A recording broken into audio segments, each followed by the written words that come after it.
आई तुझ्या मूर्तीवाणी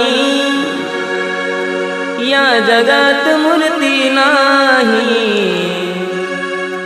अनमोल जन्म दिला गाई तुझे उपकार फिटणार नाही। अनमोल जन्म दिला गाई तुझे उपकार फिटणार नाही।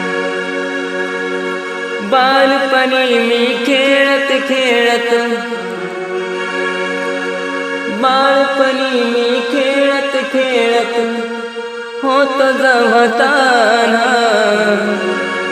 अमृताहुनी गोड पाजलास पान। अमृताहुनी गोड पाजलास पान। तुझ्या उपकाराची कधी जाणीव झाली नाही।